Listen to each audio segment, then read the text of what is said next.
Kalam podcast is made possible through listeners like you. If you enjoy listening to Kalam, please subscribe to the show in whatever podcast application you're listening to right now, and please give us a rating. It helps other people find out about us. And if you'd like to support the show with a small donation, consider signing up to Kalam Podcast on Patreon for just $3 a month. In addition to supporting the show, you'll gain access to lots of great bonus content. Go to patreon.com and search for Kalam Podcast, or go straight to patreon.com/Kalam Podcast.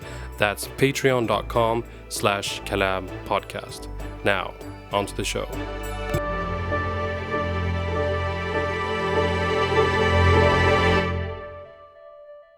Hello and welcome to the 10th installment of Kalam Digest. I'm joined today on the 10th of October 2024 by my partner in crime, Sam Samre. Sam, welcome to the show. Thank you, Edgar. So, Sam, the 10th of October, obviously, just earlier this week, we saw the 1-year anniversary, the bloody anniversary of this current crisis in the Middle East, what many scholars call a genocide in Gaza following the October 7 attack by Hamas, where war crimes were committed. It's been a year. We'll talk about sort of our reflections about what's happened. But I think something that's quite central and that sort of speaks to Israel's failure and all this is that on the very day of the anniversary, on the 7th of October, just 3 days ago, Hamas, the organization which Israel has been working to destroy for the past year, managed to fire rockets at central Tel Aviv. Obviously, they were, intercepted by the Iron Dome, but just the capacity.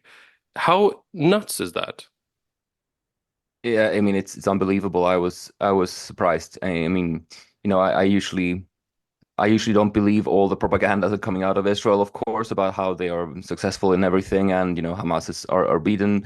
But I would not think that they would have the capacity to, and specifically on this very day, to send rockets into central Tel Aviv.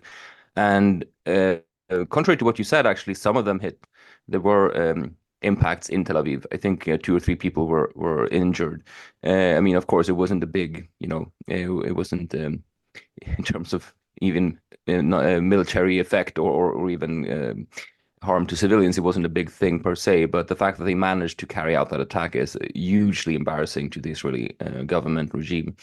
I mean, their whole argument for what they're doing in Gaza is that they are destroying the capability of Hamas to, not just to do certain things or whatever, but actually, like, they're supposedly Hamas are destroyed by now. That's what they are saying, and the fact that they can do this is a huge embarrassment, and I think undermines the credibility of Israel, not only in the not only the government's credibility in the eyes of its citizens, but also Israel's credibility in the eyes of its allies. We're supposed to back this up, using these arguments. But of course, the response was, as one would have guessed, a new renewed all-out attack on northern Gaza, still ongoing, and has since the 7th of October cost a couple of hundred civilian lives. Yeah. So we're just up for another round of the same thing, and Israel thinks this time Hamas will be destroyed. Well, let's just wait and see. We're not sure, but but yeah, it's a huge blow to the credibility of the regime. That's for sure. Yeah, I mean, I think maybe if this is our kind of anniversary episode, anniversary sounds way too much of a positive word, I know, of course, but to describe. I think it's actually the word. I mean, we're both Um, native Swedish speakers. I do think that anniversary is what you would use for even a depressing or negative thing, though. But yeah, that's why I said bloody anniversary. But I yeah, think we should mention that 42,000 confirmed deaths, 20,000, or no, sorry, at least 20,000 missing. I think more than that. yeah, Um, on that.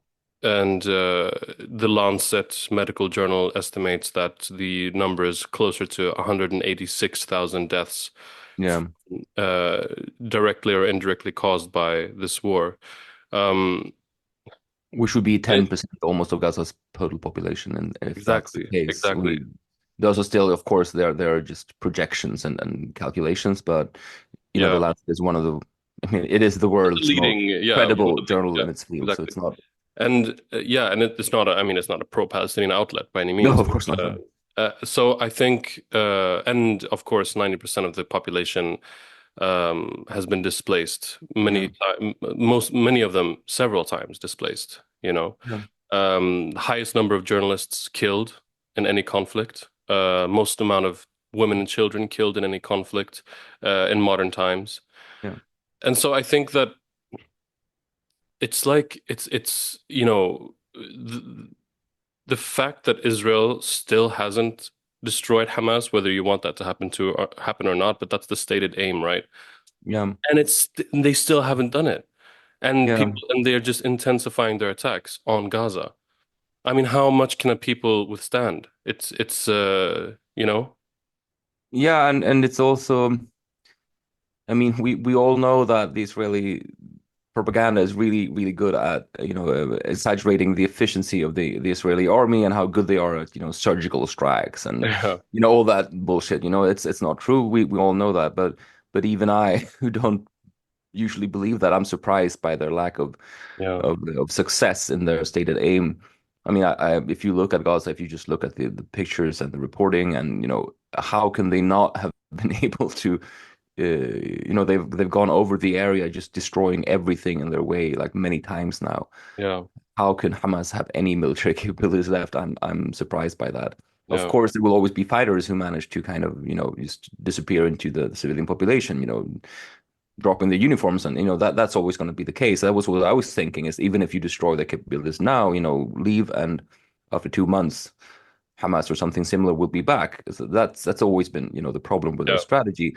But even I thought that by now Hamas wouldn't have any organized, way of doing like organized, coordinated attacks such as this one.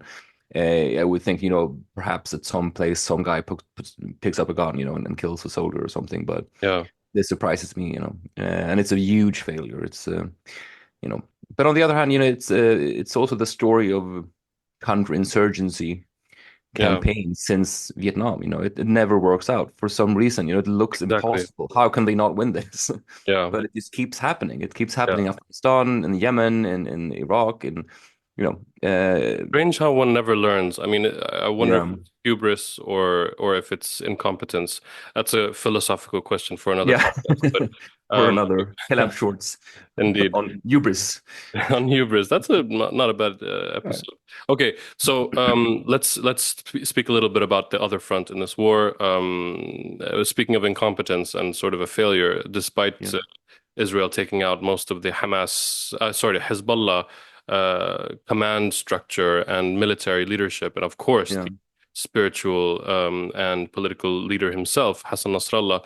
Hezbollah is still managing to launch rockets and is putting up fierce resistance in southern Lebanon around the border area towards the ground invasion.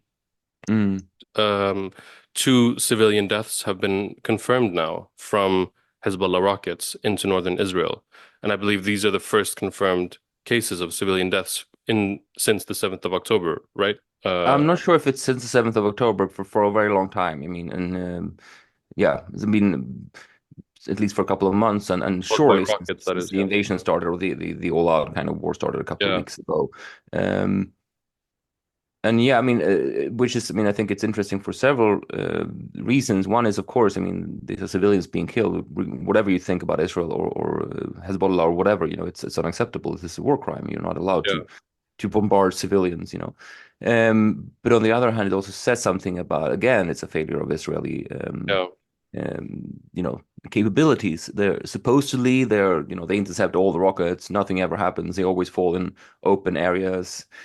That's what they always say, but they can't deny the fact that civilians do die from these rockets, and yeah, it probably goes to show that the reason more people haven't died so far is not that they've been intercepting everything, but rather that the evacuation has been almost total from the areas where the most yeah, Hezbollah rockets exactly. Yeah, strike, which again puts pressure on the government to attack Hezbollah, because it basically goes to show, I mean, it shows the Israeli public that, okay, there's no way we'll be safe in the north unless Hezbollah is destroyed, yeah, which again, they will not succeed in doing yeah, that. So it kind of, for thinking people in Israel, it I would say it's comes as a confirmation that it's either all out war forever or just evacuation Yeah, basically. because I mean, Netanyahu's sort of message or speech to the Lebanese people that he did Yeah. the other day in English, I mean, it was a very, very ominous message, basically saying that,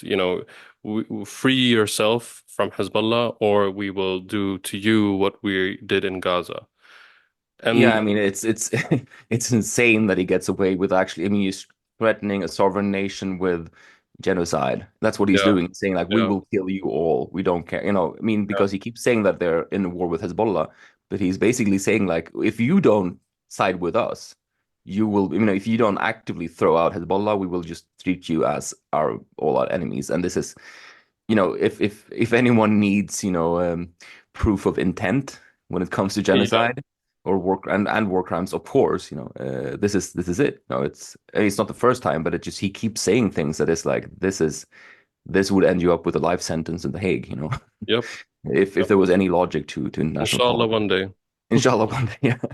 Yeah, well, I It should think, be inshallah one day for everyone, yeah, regardless if you're on the side of Israel in some general sense, this guy has to, pay for his crimes, yeah. But if you look at that, it's yeah, I mean, so that's obviously he's trying to foment some kind of civil strife within Lebanon, which is, I don't think he will succeed. As we talked about before, there's a lot of people in Lebanon who hate Hezbollah, and who don't think they should be, allowed to have this kind of state within a state that they have been having since, yeah, for a couple of decades now. But I mean, if anything unites people, as also mentioned, as opposed to, apart from maybe 10-15% of explicitly fascist Christian groups, not even a majority within the Maronite community, I would say, would like side with Israel No, no, against no, I don't Hezbollah. think It's so. like But they would be like, we fucking hate Hezbollah, but this is a war on us. We yeah, will. I think Israel will always be the enemy for most people in Lebanon, Yeah, but I think that internal strife can arise anyway. And yeah, of course. I've been seeing like some small reports and some small videos of, desperate people, desperate Syrians,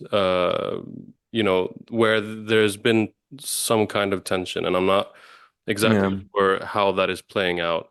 But Yeah, I mean, there definitely, is there's a widespread fear of that. I mean, I think we mentioned this earlier, but after the news of Sayyid Hassan Nasrallah's death was reported, I think the Lebanese army deployed to like separate Shia and Christian neighborhoods because they were yeah. afraid that like Christians from Ashrafiyya would go around celebrating and Yeah, yeah, yeah, the exactly. fascists. So And that can this, happen, and these are unforeseen consequences that could arise because yeah, there are things are bubbling up, and I mean, economic collapse has been ongoing for so long, but now it's really good. I mean, how yeah. can how can a country sustain this? I So mean, it's been insanely bad for just in peacetime. Lebanon has been in a yeah, yeah, constant state of crisis, at least since the harbor explosion in a couple of yeah, years ago, and before that. But lately it's been like, yeah, it's hard to fathom. Already have everything basically except for a war, and then you get a war on top of that. exactly. Yeah, Um, but so I mean, but yeah, it's also just, I mean, the level of lack of kind of, I mean, being taking responsibility somehow, for yeah, lives. It's I mean, I guess many of our listeners don't personally remember the Lebanese Civil War, but everyone kind of knows anything about the region knows this is, an unparalleled catastrophe for a whole society and yeah. people, and you know, basically saying, I'm going to try to bring that back if you Exactly. don't do what I want. That's essentially It's what he's like, saying. what do you, how do you think anyone would It's ever just respect one. you as a statesman or anything? Exactly. It's just one more step in I mean, what else could you call it other than a plan to set the region on fire? Yeah, no, no, of course. I mean, I agree. This is what's happening. And we're still waiting for the Israeli, probably joint Israeli-US response to Iran's latest Yeah, ballistic missile attack on Israel. So I guess just have to hold our breaths, pray for the people of the region, and yeah. um, yeah, should we wrap it there, Sam? I mean, I think we should say some final words on the maybe the Iran perspective, Iran attack. I Hmm. mean, why hasn't it happened yet? Yeah, exactly. This when it comes to Iran, and they held out for a long time before they actually struck. I think the it seems even people who don't like Iran particularly, which might be us as well, not a friend of the pod, but would conclude that that was probably because they tried to reach some kind of deal in exchange for not attacking, not striking back, like. Yeah, Um, but Israel, of course, I mean, they're not looking for a peace deal in any possible way here. So why don't they do that? I mean, they've been, you have Galant was out just yesterday saying stuff like it will be, massive killing, unforeseen destruction, all these yeah, kinds of threatening phrases used against Iran. Uh, but that's not usually Israel's modus operandi. They usually just attack people. They don't walk around boasting about stuff they could be doing. So something is holding them back. And I mean, I know this might sound, you know, credulous, but I do kind of figure perhaps the US or the Biden administration has finally said no somehow, or said like, if you do this, we will do, we will restrict you, because they're not just scared about a regional war. No one wants that except for Netanyahu and the Israeli regime, but I think the US current government is really scared of that, because oil prices will go up. They know, like, yeah. all that, all the things that look bad for a US government will go up, and it's just And the heading into the election is election. just a month away. Exactly. And Biden and Kamala Harris know that Netanyahu explicitly wants Trump to win, and they know that he has a Trump card here, pun intended. But the fact that he could basically just strike the oil fields and the nuclear establishment of Iran, provoke a regional war, and Trump would win. Trouble one, yeah. I mean, I'm pretty sure of On that. I mean, at on least on the that's sort what of like, I will get a deal to end this I war. will get it done. I will get Yeah. it done.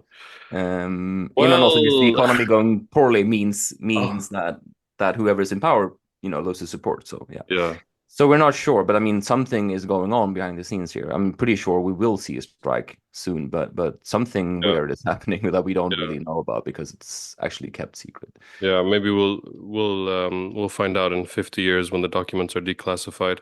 Or in But 2 days when they just go out and say what they did, yeah, exactly. what they were up to. Well, Yeah. until then, it's all speculation. But thank you for joining us today. Thank you, Sam, Thank you, for Edgar. speaking with me for this 10th installment of Kalam Digest.